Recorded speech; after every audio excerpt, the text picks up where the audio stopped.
Hey guys, welcome to today's show. I am very excited because we have a special guest with us today. We have Miss Becca Ribbing, who is a life coach and also the author of the Clarity Journal. And she's going to be talking to us today about all things healing and feeling better. And I cannot wait to really dive into this. So, welcome to Awaken Your Inner Awesomeness. I am Melissa Oatman, your host from melissaoatman.com. So, welcome to the show today, Becca. Thank you so much for having me. I'm so excited to have you. You know, we're both coaches, so I always enjoy being able to talk to other coaches like myself and just get their perspective and take on things. Why don't you just start by telling us a little bit about yourself and how did you get into coaching and helping others heal?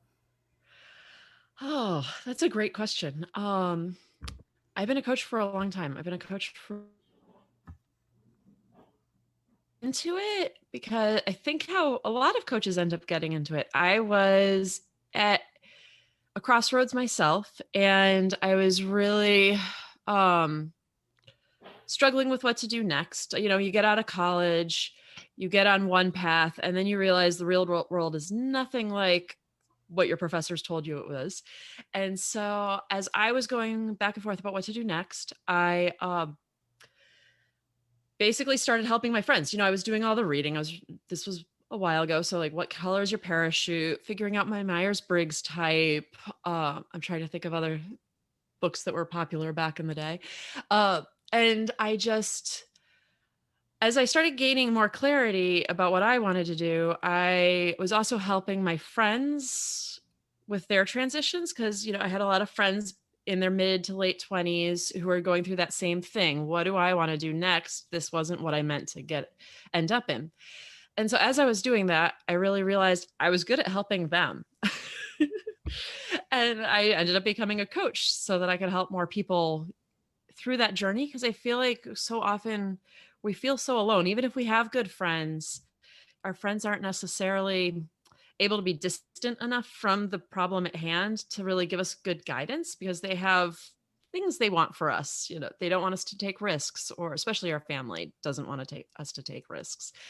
And yeah, so I have never looked back. As soon as I started doing it, it's just been wonderful.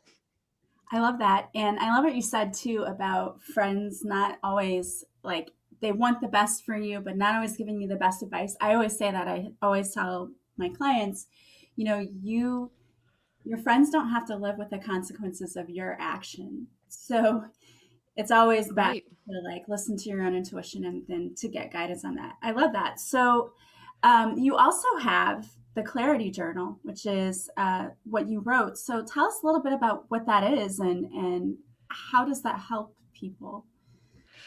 So the Clarity Journal, it came about when I was about 4 years ago. I had just had a baby and I was really struggling with where I wanted to go next in my career. And, you know, doing that hemming and hawing thing with friends again, I realized, well, I didn't realize one of my friends was like, you need to stop for a second, Becca. You're the career coach. You're the one who deals with like all of these life purpose issues. What would you tell yourself? And that's a great question and a really annoying question. Thank you. And so I just went down and journaled that afternoon. First journaled all of the questions I've asked my clients to help them gain clarity. And as I was doing that, then I started actually answering the questions I came up with. And I realized I'd really hit on something. A lot of times when we're coaching, the big thing in coaching is those questions that make you stop and pause and really think about a problem in a different light. And so I ran with it. It took me a little longer. First book always takes the longest, right? It took me a little longer than I meant, but it's out and it's really, I feel like, helpful for that energy, people that are stuck in that energy of not really fully committing to one thing or another. Oh, I feel like that is so many people out there. A lot of clients that I see or people that I work with, it's like the first thing I'll say is your energy is all over the place. You need to focus on something. And I feel like a lot of people get into that rut where we want to start one project and then we go over here and we start another, and then we never end up circling back and finishing the one thing that we started. So I feel like that's a big problem for a lot of people. So I love that you have a tool out there to help people really get clear on, okay, where do I need to focus my attention? Because I feel like that's a big problem for a lot of people. And I think part of that problem really is that, nothing's ever 100% perfect. And so if you're in the middle of making that decision, part of it is being okay with the fact that you have two decisions that are both 80% perfect. You know what I mean? Yeah, yeah. I think a lot of people get stuck in that one track like perfectionism, and I think it's just a form of fear rearing its ugly head. And you're never going to be completely perfect. I don't think that's even a thing.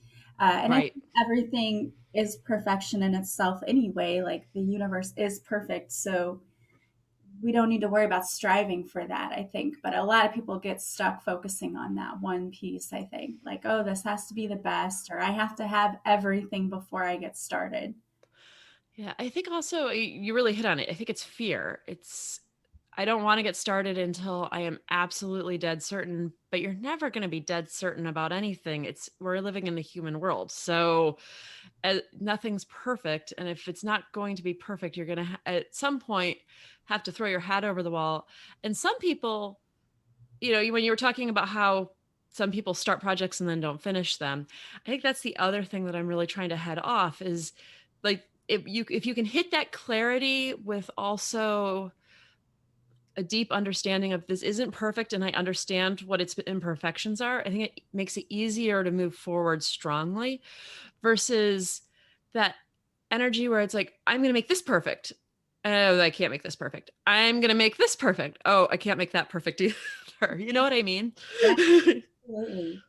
I think that I see a lot of people I know who just don't even try. They don't even allow themselves to imagine trying whatever it is they really always wanted to go after. And I think the fear part of it is really the biggest, because there's fear of what are other people going to think about me? Fear of rejection. If I start my business or I start this, people won't want me. They won't want to come to me. Why should they come to me?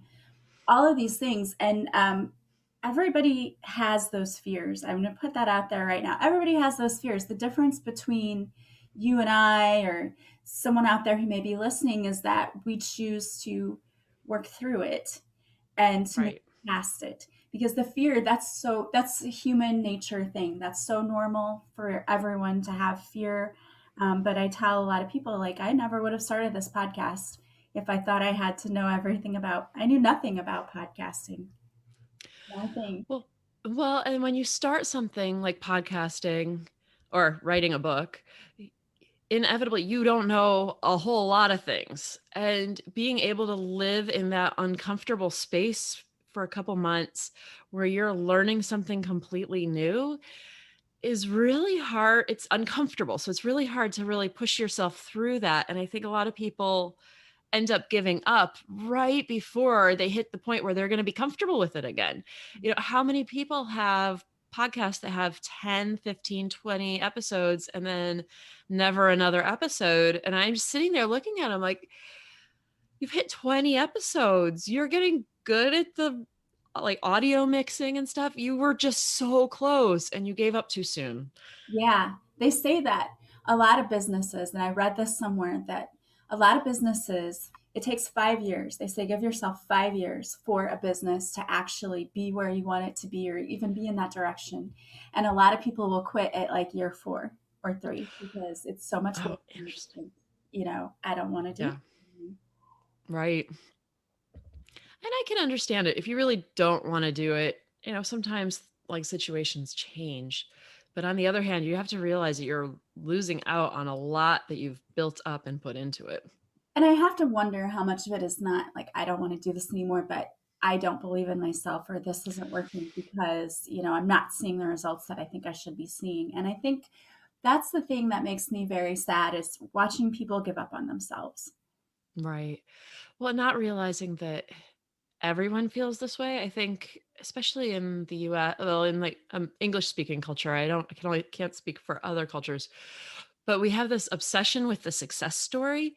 And usually in the success story, that struggle part is one paragraph long. And it looks like, same with a sitcom or a TV show. The struggle takes 10 minutes and all of a sudden things are wonderful and they have $1 million. It's like I always liken it to childbirth. Like if you watch a movie where a kid is being born, look at that. Childbirth looks like it's a pain in the neck for about 30 seconds. Yeah. One thing I definitely was not prepared for how long that was going to take. I'm like, no, it'll be a couple of hours. Nope. No, days actually. Oh no. Yeah. Certainly not the 30 seconds on a sitcom. No, no, no, no, no. Well, and that's life. Life is messy. Life is not perfect.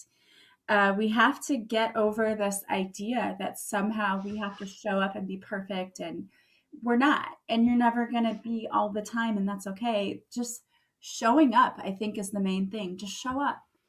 When you, Well, and feeling good about showing up. yeah, Like there are things in the journey that you can feel good about, even if it's not the success story yet. And I think yeah. I mean, there that's are us. people who need you. People they Right. need it. Your energy is needed, and you show up. Maybe you reached two people. Those two people needed you. I mean, that's always the way I like to look at things. Is if I've helped one person, I showed up, and this was my mission, and I'm doing it. So that's really all I focus on, is just kind of what's ahead of me. Of okay, well, I said I was going to do this, I'm doing it. And do I go back and change things, make correction? Of course, that's the journey. You can always course correct and shift. And that's the beautiful thing about life. You can wake up tomorrow and decide you want to reinvent things and do things a little differently. And we have that. We're lucky enough, I think we have the opportunity that we can. And that's what I love about the journaling thing, because I think that journaling is such an awesome tool to really figure out, okay, what's going on in me, what's keeping me Right. stuck, what do I need to work on to get past that wall of fear. Right. And I think that it a key part of that is being on like really honest with yourself. And some people are almost too honest. Like all they do is journal about the negative. And some people are too airy fairy, like, oh, everything's great, everything's great, everything's great. Meanwhile, things are crashing down around them. That like centered honesty where you can look at a problem in its entirety, I think is really important for helping yourself be able to shift out of the problem without just exploding everything, without just leaving the project behind. It helps you really come up with ideas for how you could shift it gently and easily and be more in alignment with yourself. And I love that there are always people and tools at your fingertips too, if you don't have the answers. I mean, we are in a Google it society where everything is figure outable, as Right. Marie Forleo always says. That it's true though, like you can figure things out if you can't do it by yourself. There are wonderful coaches out there who help people. And that's, I mean, I personally have worked with a couple of coaches, and they've been so super helpful, because when I couldn't get past that blockage, like I don't know what I'm doing wrong, you go to them and you're like, help me, I don't know what I'm doing wrong. And they just look at you and they're like, you're doing this and this, and these are the things you need to fix. And it's like you said earlier, you're too close to the problem. Sometimes you can't figure it out, like, why am I stuck? Or you're in a different space in the learning process. I think sometimes that Googleable age can hurt us too because we feel like we should be able to figure this out. I should be able to Google this and come up with the answer. Whereas that's dismissing the experience other people have built up and might be able to, like, yes, you could probably figure it out yourself if you went and watched 100 hours of YouTube videos, Right. but you could hire a coach or you could hire, a mentor in that space or just reach out to mentors and they'll be able to take one look at it and be like, here's what you're doing wrong. I'm going to save you that 100 hours. Yeah. Oh my gosh, it does. It saves you the time, the frustration. And I mean, yes, the tools are out there, but you have to know which tools you need. And for Right. many of us, we don't even know where to start. We're like, okay, I'll start doing this. And I feel like a lot of people do that. They get on this self development journey and they Mhm. want to improve themselves in every area of their lives. And they get so far and they think, I'm doing so well. And then they hit a wall and they get Right. stuck because there's only, in my opinion, there's only so much you can do by yourself. I agree. You definitely need somebody to help you reflect back. And that's one of the things that like you alluded to earlier. Like sometimes your friends are not helpful. Sometimes they're too positive. Sometimes they're not, sometimes they're too negative. Sometimes they just want you to play safe. If you're really good at this and filtering through, you could use your friends, but it's just so much filtering what they're telling you through your own like through your own experience with them. Like, where does this person lean? Where does, this person is encouraging me to start up a business. Well, they've never had a job in their life. Like, you Yeah, know, I it's agree with you so much on that too. I mean, I have to say, like, I personally had an experience one time where I'm sharing to my family, like, this happened. They're like, Mother Bear, oh, well, that person is completely wrong and you're right. And then I told the whole situation to someone who is an objective third party, like a counselor. And she's like, oh no, you're wrong. Like, I am. Like, everyone in my corner thought I was right. Like, you're seeing this from an emotional space and you need to take yourself out of your emotions. And that's what I love about coaching too, because it's like an objective person looking at it with fresh right. eyes and saying, you know, you're looking at this all wrong, or you're approaching this from the wrong direction, and we need to refocus and shift. Right. I think especially when you're focusing on something from fear or lack, that's where it really helps because you're right. Your family and friends, if they're good, are going to rally around you and tell you you're right. They're not going to be like, no, actually, you were the jerk in that situation." They'd be afraid to tell you that, like, yeah, no, you're They would be afraid to tell me that too. well, and it's true the fear part too, because I know I have a mother who, if I go to her, like when I went and said I'm starting a podcast, I was like, why are you doing that? Not to be mean, not to be discouraging, but it was sort of like the fear, well, if you're going to put yourself out there, nobody's going to listen. This is what's going to happen. And it wasn't a trying to be mean thing. It was a Right. trying to pull you down out of the clouds and keep you into reality. But I think that hurts us a lot of times too. And I think that I don't know how men experience it, but I think that people do it easier to women and don't even realize they're doing it. And it's like that pulling down out of the sky is harmful. It's oh, sorry, I heard it, kids. It's harmful because you're dreaming big. You're at the beginning stages, and yeah, like if there's something wrong with your strategy, like that could be like actually helpful to change and course correct, that's one thing. But just saying, oh, this isn't going to be successful, so don't bother trying. It's like, well, there are tons of people that are successful with podcasts. Right. And most of the people that aren't successful with podcasts stopped pretty early on. Yeah. Yeah. And it's, to me, it doesn't cost a fortune, to do a lot of Right. things that people want to start. I mean, sometimes maybe yes, but for most things, it's a matter of putting yourself out there and just trying. Like, if you want to write a book, well, you can self publish nowadays. I mean, there's Right. so many ways. And I think that fear of failure is one of the biggest things we have to overcome. And so I love that working with a coach can give you the perspective you need to say, okay, what's the worst thing that could happen if you put yourself out there? Okay, well, it's not really that bad, is it? Like, you've made it 20,000 times worse in your head than it really probably is. Right. And I think that also a key part of that is yes, working with a coach, but also having people around you that are doing the same thing you're doing. At a certain level, it doesn't have to be exactly the same thing, but having that group of friends that's behind you that is like, yeah, this isn't unrealistic. Like, It may take, who knows how long it'll take, but you should totally get the book out. You should totally start the podcast. Like those cheerleaders in your life are really important, because the coach is really good for that clarity and that centering, but you also need people to help you carry that momentum forward. Mhm. Absolutely. I think that it's difficult enough to believe in yourself. So it's important to have those around you who believe in you too. But it Right. starts with you. You're the first and most important thing, I think. It does.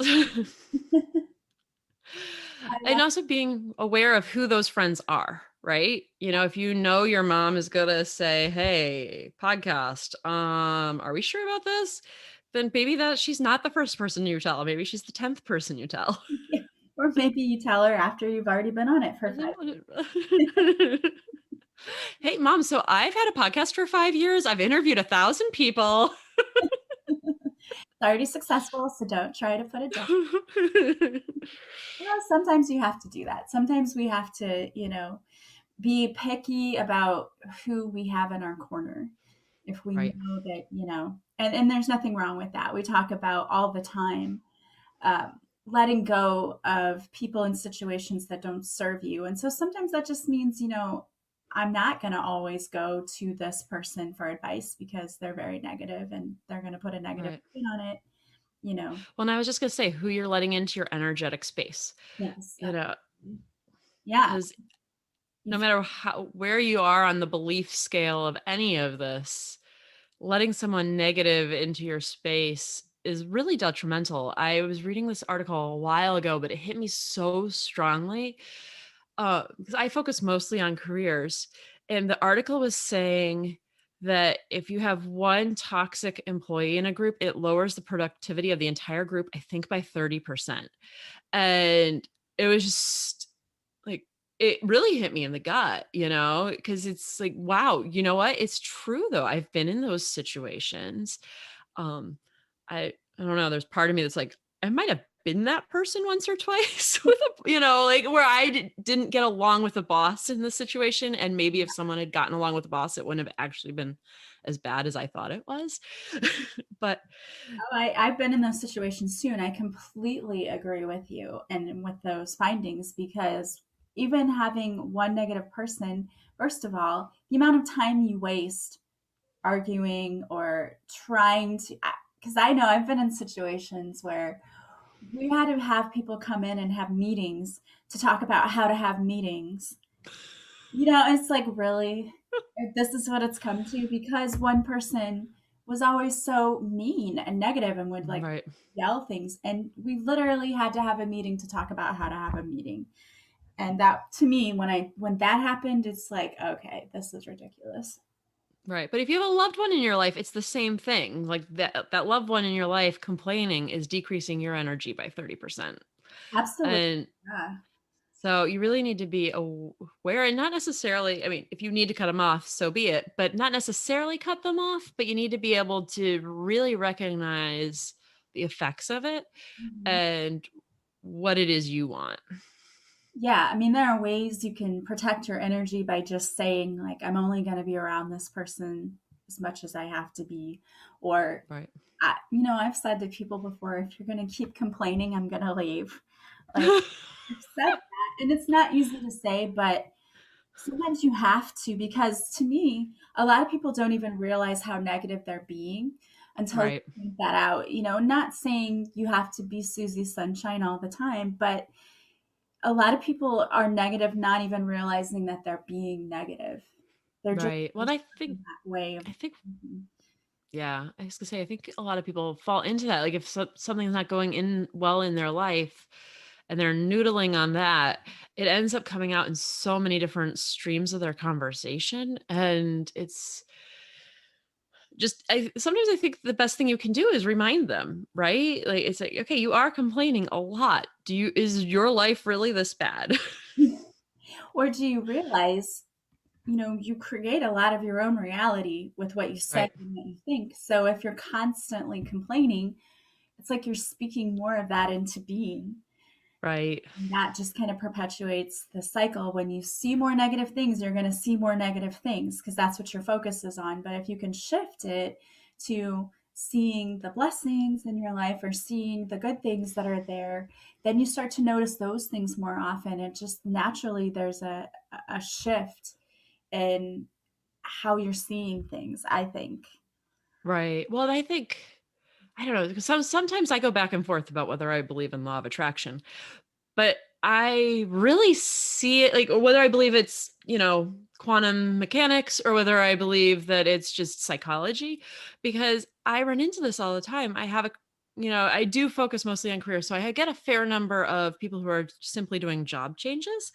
And the ones that have the best energy get the jobs the fastest and they get better jobs. And is that about energy, or is that simply because they interview better? They're applying to more things because they're more upbeat about any particular one panning out. Like it's just, it is a totally different energy. And it's hard to overstate just how important that is for anything in your life, because you're always wanting experiences and good things to come to you. And the more you stay in that sense of like lack and complaining, is just, I mean, if you're complaining to me for 4 hours about something, I'm unlikely to tell you about a job opening that I just heard about. Yeah, I totally believe in the energy thing because I do energy healing work. Right. I have seen it personally. Your energy, I believe, enters the room before you do. And so it can either attract people or it can repel people. You've Right. probably experienced that where you've met somebody and all of a sudden the hair on your arm stands up or something, and you're like, I don't like this person and I don't know why. Like, I don't know them, but there's just something Right. about this person I don't trust or I don't like. And it's the energy that's repelling you. Or in the opposite way, there's probably been people you met and immediately you're like, oh, this person's so great. I just love this person. I don't even know them, but I feel so at home with them. And again, it's the energy attraction thing. When we're so negative, there's Nala. Nala has to say hi, everybody. When we're so negative, that happens. But Right. I think energy is everything. And the fact that you don't even really study It's a that. funny It's such a funny thing because I go back and forth about it, but there's something there to it, regardless of how you believe it happens, because you can feel the hair on your arms. Like it's just, or if you have a friend who does complain, you see their name pop up on the text before you even see like what they've said, and you're just like, "Ugh." Oh, this person's going to complain. Yeah. I know. And it's like you can already feel your own energy tank as soon as you hit one of like, unless you're really conscious of it at the time, like unless you do your own protective measures, like it's really hard to deal with that on an ongoing basis. Like if you're dealing with that where you're dealing with it like a lot within a single day. And I think I guess that's actually one of the real reasons why I came up with a clarity journal, because I see so often people at the beginning of the journey of trying to find their purpose. If you ask them what they want to do, oftentimes they're like, I don't know. Yeah. I don't know. And that's it. And it's even hard to get them out of that mindset of I don't know. And you ask them and they really say some version of I don't know like 20 times. But in a coaching session, I get those people who have sent me really long emails about how they don't know. And by the end of the coaching session, it becomes very apparent that they have 2 to 3 things they're actually deciding about. And they're so stuck on the energy of I don't know that they can't move out of it and really explore those 2 to 3 things because they aren't giving it love, giving it excitement, giving it attention, giving it positivity. Yeah. I love that you help them get unstuck and kind of moving forward with that. You know, that's the thing. I think many of us maybe struggle with the fact that maybe you have a couple of ideas that you'd like to pursue. just because you haven't narrowed it completely down to one yet doesn't mean you can't get there, but there is a process to figuring that out. But the process isn't staying and going, okay, this one, this one, this one, and being in that forever. Like you have to move Right. forward at some point. Then I think that you're never ever too old to take a risk, to decide that you want to do something different.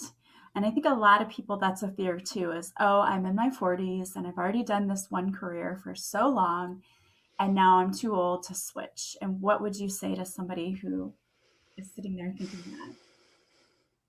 I'd say to someone in their 40s that I work with a lot of people in their 60s that wish they had switched in their 40s. It's really, it is what you make of it. Like, what's that quote? Like, best time to have started is 5 years ago. The second best time to start is today.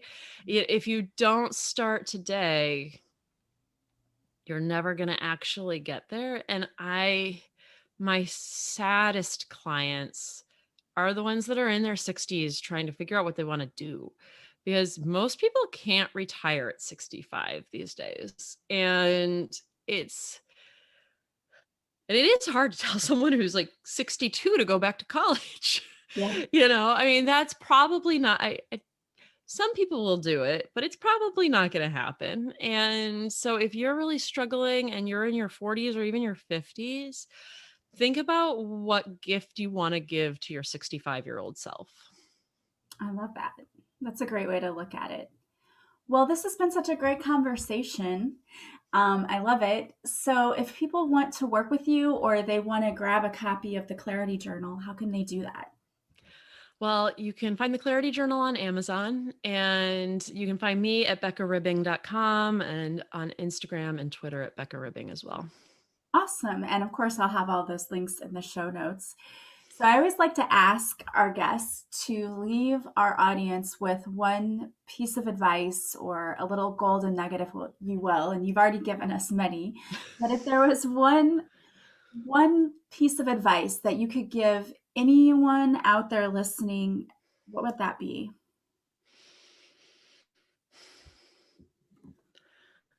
To recognize when you're afraid of your dreams, and to recognize that for what it is and not let it stop you. Love it. Love it. Love it. Love it. Well, thank you so much. And I want to encourage all of you out there listening, don't be afraid of going after your dreams, and don't be afraid of changing just because you've done something for so long. If it's making you miserable, you don't want that to be your legacy, is that I hated going to work every day or I hated this part of my life. It's never too late to change. You can wake up tomorrow and your life can be completely different if you choose to make it completely different. So think about that. Thank you, Becca, so much for being here with us. Thank you for having me. And I want to thank all of you for being here with us today as well. As always, if you like this podcast, please subscribe. Please leave a positive review from wherever you're listening. And of course, the greatest compliment you can pay me is to share my podcast with those you think might also enjoy it. If you want to follow me on social media, I go live Mondays at 6:30 Central on Facebook, where I do a free card reading. If you show up for the live, I'll pull a card especially for you. And if you want to work with me, you can go to my website, melissaopen.com. There you'll see all the services I offer. There are a lot of things from online courses to working one-on-one with me. You can purchase directly from my website and then contact me to schedule, or you can just book a free discovery call with me if you want to work with me, but you're not really sure what you need. All right, guys, I hope that you are having a beautiful day from wherever you're listening. And as always, I am sending you so much love and light. I will talk to you soon. Bye, guys.